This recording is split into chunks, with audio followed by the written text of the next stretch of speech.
So, we're going to carry on looking at some of the remaining questions from the opening two chapters of Death in Venice. The first of which is number 6, which concerns this passage on 200 to 201. This is where we're carrying on from class. It's asking us this question to look at this description of his artistic temperament, and on the basis of Nietzschean principles, what are the problems with Aschenbach's artistic temperament and lifestyle?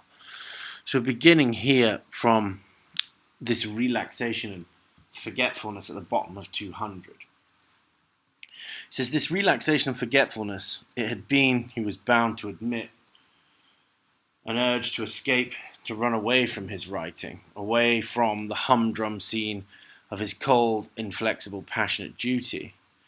True, it was a duty he loved, and by now he'd almost learned to love the enervating daily struggle between his proud, tenacious, tried and tested will and that growing weariness which no one must be allowed to suspect, nor his finished work betray by any telltale sign of debility or lassitude. Debility obviously means weakness, and lassitude is a kind of tiredness. So this means tiredness. Nevertheless, it would be sensible, he decided, not to span the bow too far and willfully stifle a desire that had erupted in him with such vivid force. He thought of his work, thought of the passage at which he had again, today as yesterday, been forced to interrupt it, that stubborn problem which neither patient care could solve nor a decisive coup de main dispel. A coup de main is a surprise attack. He reconsidered it, tried to break or dissolve the inhibition, and with a shudder of repugnance abandoned the attempt. It was not a case of very unusual difficulty. He was simply paralyzed by a scruple of distaste, manifesting itself as a perfectionistic fastidiousness. Fastidiousness is a kind of fussiness, being particular about the way you do things, which nothing could satisfy. Perfectionism, of course, was something which even as a young man he had come to see as the innermost essence of his talent, and for its sake he had curbed and cooled his feelings. For he knew that feeling is apt to be content with high-spirited approximations and with work that falls short of supreme excellence. Could it be that the enslaved emotion was now avenging itself by deserting him, by refusing from now on to bear up his art on its wings, by taking with it all his joy in words, all his appetite for the beauty of form? Not that he was writing badly. It was at least the advantage of his years to be a master of his trade, mastery of which at any moment he could feel calmly confident. But even as it brought him national honour, he took no pleasure in it himself, and it seemed to him that his work lacked that element of sparkling and joyful improvisation, that quality which surpasses any intellectual substance in its power to delight the receptive world. There's this very, very detailed, intensive account of Aschenbach's artistic kind of predicament and the way that his own demeanour and that excess of Apollonian kind of rigidity and rationality as a human being has passed over into his intellectual endeavours as a novelist. So if we want to look a little more deeply at some of the details of this, it says, away from the humdrum scene of his cold, inflexible, passionate duty. So we've got at this point in time this suggestion of the way that he operates as an artist, as being cold, inflexible and passionate. So in these kind of Nietzschean terms, they are in some way contradictory, but the cold rigidity of his work as an artist, as a novelist, seems to give us this Apollonian quality. It was a duty that he loved, so it isn't straightforwardly negative. It's something that he's deeply connected to. But it's a struggle between his proud, tenacious, tried and tested will and a growing weariness. So we have this Schopenhauerian concept of the will and effort, which is equated with the will and power. But this is producing this suggestion of tiredness, this growing weariness that tells of this kind of excess of Apollonian rationality. And that he's managed to keep it out of his artistic endeavours. He's managed to hide it from his writing. However, he's recognised this sort of previous fantasy as some form of important message to him. Further down, he said, he was simply paralysed by a scruple of distaste, manifesting itself as a perfectionistic fastidiousness which nothing could satisfy. Perfectionism was something which, even as a young man, he'd come to see as the innermost essence of his talent. So this perfectionism is something that he has staked his whole ego on. His entire ego is contingent upon this perfectionism. But this perfectionism is exhausting to him because of this. It's curbed and cooled his feelings. So here, it's exhausted him. It's at the sacrifice of emotion that he has carried out this type of rationalistic work. And this is where the text moves into a kind of moment of foreshadowing and of warning here against the dangers of this. So could it be that the enslaved emotion was now avenging itself by deserting him, and by taking with it all his joy in words, all his appetite for the beauty of form? So he seems here to suggest that this overly rational approach has actually damaged his artistic talent. It's damaged his artistic talent and abilities, because it seems to have taken away his appetite for the beauty of form. And so there's a kind of irony about this, that this excess of Apollonian rationality has taken away precisely his kind of Apollonian artistic sensibility. He no longer has that in his own writing, and so he seems to have excessively curbed this component of his artistic endeavour. We move on to the next question, question 7, which asks us to describe it, to look at the extract on page 202 and 3 that describes his parentage and his lineage. And the question asks how this description establishes an ethnic and national basis for these competing impulses of his character. We're looking here at the way this describes him as an individual and at his family history. It says here his ancestors had been military officers, judges, government administrators. So we've got here that professions that are highly based on logic, kind of logical, rational professions. Men who had spent their disciplined, decently austere life in the service of the king and state. So they spent their entire life in a kind of sense of restraint for authority, what is upstanding and moral. This connects obviously to his later degradation, which is about unleashing his passionate desires and actually behaving in ways that aren't upstanding and moral. A more inward spirituality had shown itself in one of them who had been a preacher. A strain of livelier, more sensuous blood had entered the family in the previous generation with the writer's mother. So here is the Dionysian component that enters his family through his kind of mother's actually Czech heritage. So it makes it non-Germanic. The daughter of a director of music from Bohemia. So we've got, again, that Dionysian art form being suggested through his mother's, through his maternal lineage. Certain exotic racial characteristics in his external appearance had come to him from her. So we think of that hallucination that is precipitated in the beginning of the text. Well, there we can see the impetus for that in his sort of family lineage.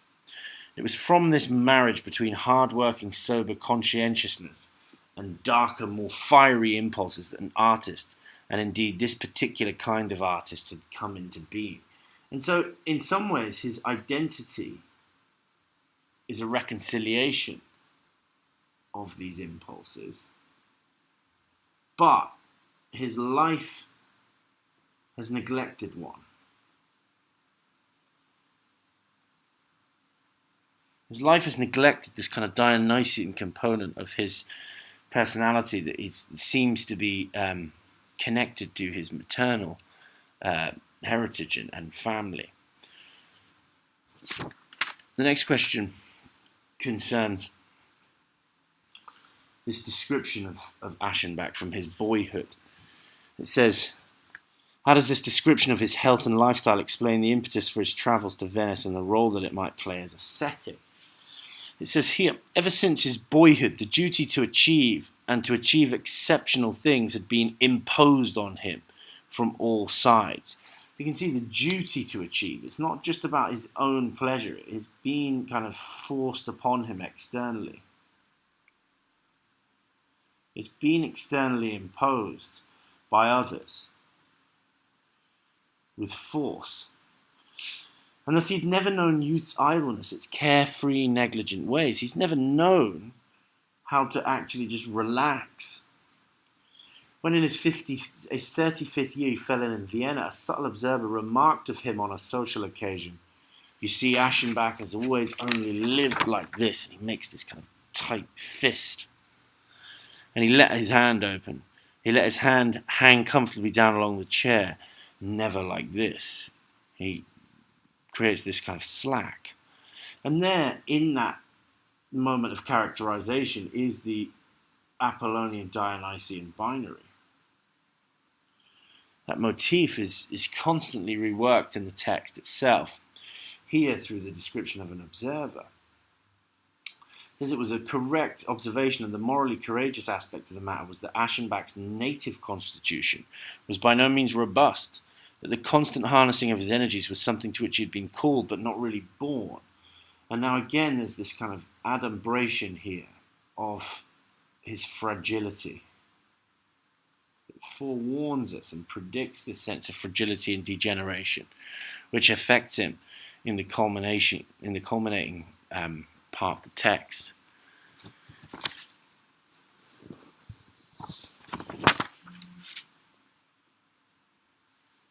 The next section, extract 9 on page 204, asks us how the process of composition is connected to the explanation of his health and lifestyle in the previous section. So if we look at his process of composition here, it says, it was a pardonable error. Indeed, it was one that betokened, as nothing else could, the triumph of his moral will, that uninformed critics should mistake the great world of Maya or the massive epic unfolding of Frederick's life for the product of solid strength and long stamina, whereas in fact they had been built up to their impressive size from layer upon layer of daily opuscular little works, this means, from 100 or 1,000 separate inspirations.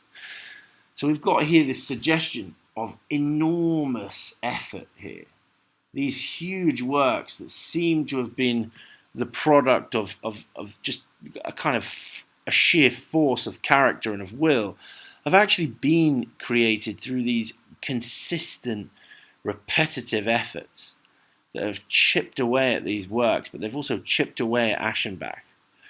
It says, and if they were indeed so excellent, wholly and in every detail, it was only because their creator, showing that same constancy of will and tenacity of purpose as had once conquered his native Silesia, had held out for years under the pressure of one and the same task, and had devoted to actual composition only his best and worthiest hours. There's this enormous sense of kind of determination in these lines that shows us and warns us again gently that actually Aschenbach is not actually strong in the physical sense, not strong enough to sustain a way of thinking and of living in this way. You know, there's a sense of warning again about his inherent weaknesses And so again, we come back to that question, how does the process of composition connected to the explanation of his health and lifestyle? Well, we've got then, in this previous suggestion, that Venice is going to be some form of health-giving source for him. He's traveling there to learn how to relax and to take pleasure and to be impulsive and to develop this sense of playfulness, but without this sense of effort and will and persistent rationality that has plagued his life as an artist and as an intellectual. So we think of Venice almost as the kind of antidote to this process of composition and this lifestyle that he seems to have engaged in at this point. We come down to our final two extracts here. Extract 10 over the page on 205. And the question that we're concerned with here is how we can explain the limitations of his art according to this sort of Nietzschean binary of the Apollonian and the Dionysian. It says, what did one see if one looked in any depth into the world of this writer's fiction? Elegant self-control concealing from the world's eyes until the very last moment a state of inner disintegration and biological decay. Sallow ugliness, sensually marred and worsted, which nevertheless is able to fan its smouldering concupiscence to a pure flame, and even to exalt itself to mastery in the realm of beauty. Pallid impotence, which from the glowing depths of the spirit draws strength to cast down a whole proud people at the foot of the cross and set its own foot upon them as well. Gracious poise and composure in the empty, austere service of form. The false, dangerous life of the born deceiver, his ambition and his art, which leads so soon to exhaustion. To contemplate all these destinies and many others like them was to doubt if there is any other heroism at all, but the heroism of weakness. This is an extremely dense passage here, explaining Aschenbach's kind of artistic aesthetic and his individual endeavors as a writer. What we see in this somewhat contradictory passage is that the tension between weakness and strength in surprising forms. So we're looking here at using this Apollonian Dionysian binary to understand the weaknesses of Aschenbach's art. So if we look in any depth into the world of this fiction, we have elegant self-control, highly Apollonian, concealing from the world's eyes until the very last moment a state of inner disintegration and biological decay. This is quite literally the foreshadowing of what occurs to him.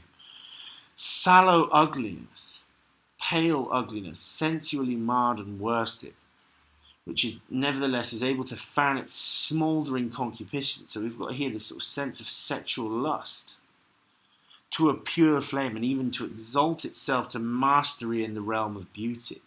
So we've got here this sense of in some way his artistic endeavor, this smouldering concupiscence, this kind of sexual sinfulness and sallow ugliness that seem to be Dionysian in conception here, being fanned to a pure flame, being turned somehow, being sublimated, being kind of made extreme and positive, exalted to the mastery in the realm of beauty. That his style is basically pure aesthetic beauty, masking the moral and sensory depravity of his spirit. It's pallid impetus. Again, this sense of pale weakness and powerlessness, which from the glowing depths of the spirit draws strength to cast down a whole proud people at the foot of the cross and set its own foot upon them as well. So here, this weakness and pale impotence actually draws a kind of strength and throws down a whole proud people at the foot of the cross. There's a sense here of critique, those who are subject to critique in Aschenbach's work. are actually in some way dominated by his own weakness. So his satire and his critique is actually the expression of nothing more than his own weakness as an individual.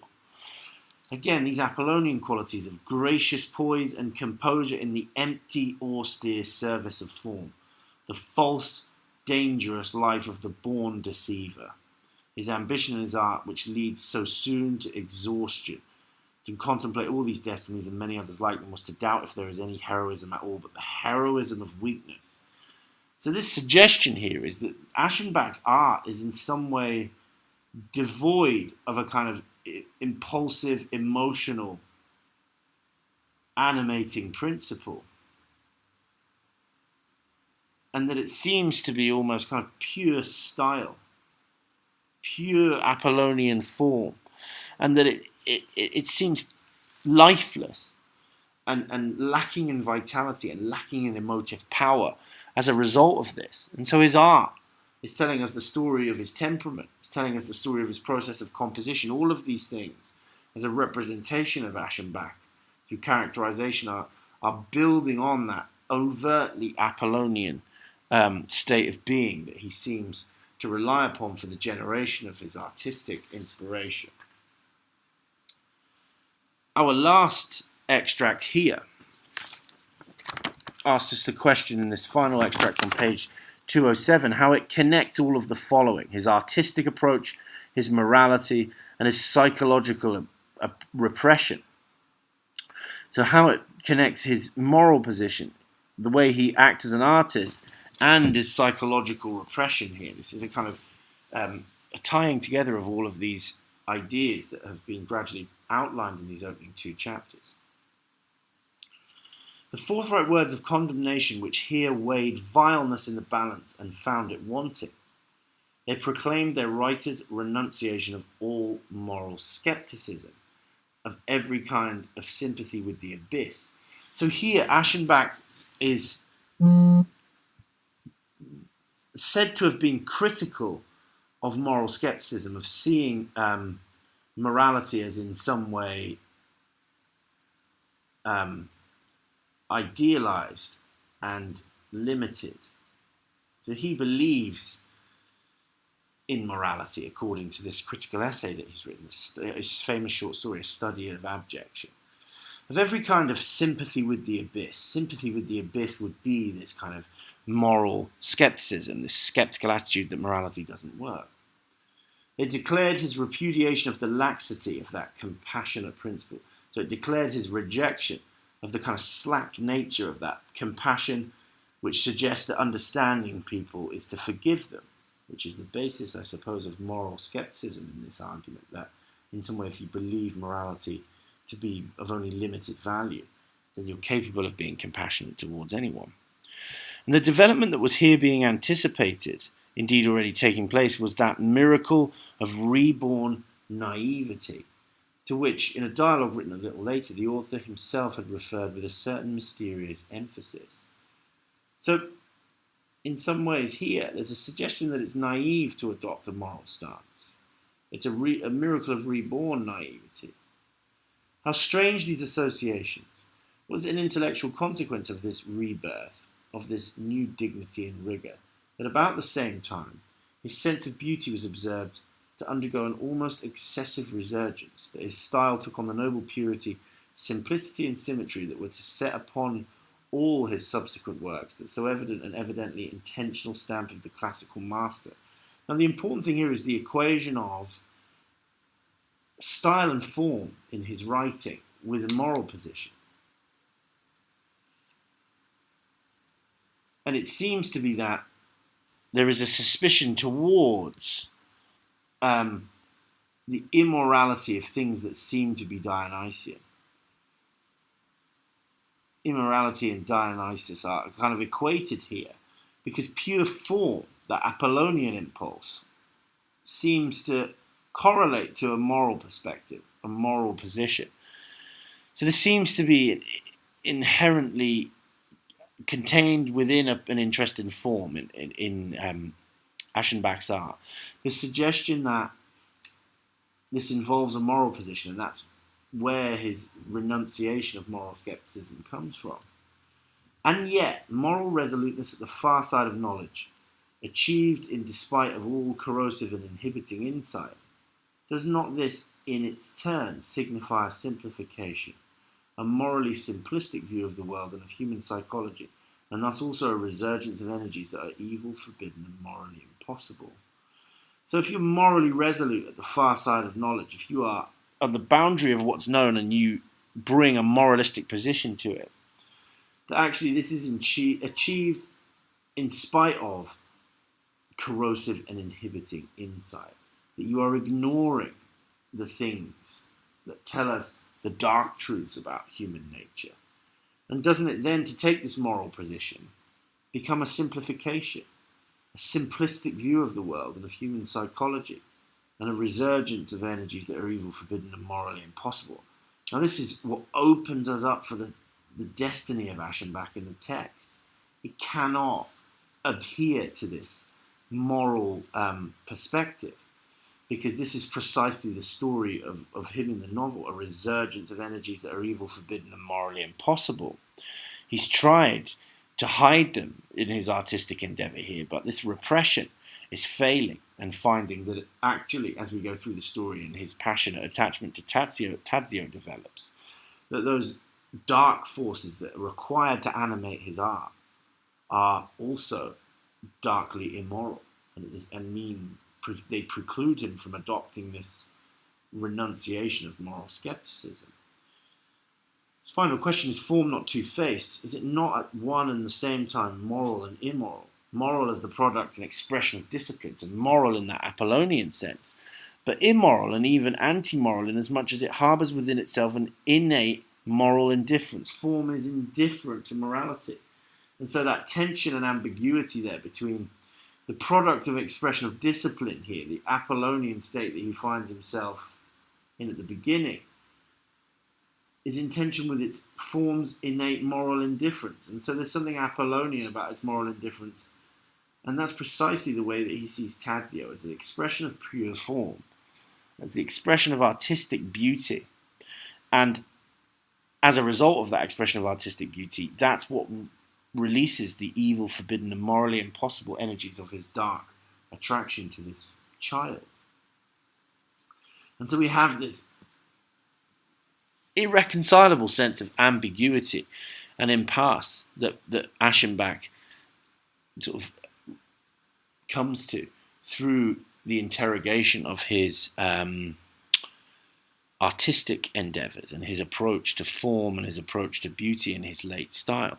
So we have here that connection between his artistic approach, that moral position that seems to be allied to his artistic approach and allies a sense of morality with this sort of cultivation of form, but then also, by doing so, sees that simple equation of an interest in form with morality as actually being limited, as ignoring some of the darker insights into the human nature that are required for effective art, and that his art seems to have been starved by.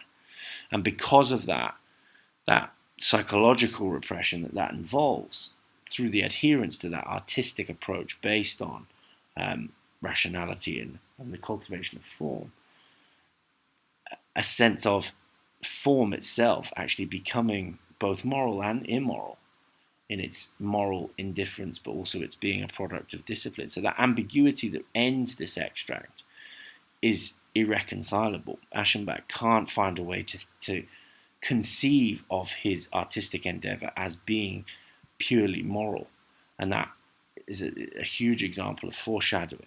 Because what we see is the inextricable connection between his attachment to pure beauty, sort of platonic beauty in Tadzio, with the immorality of his kind of dark sexual passion for the child.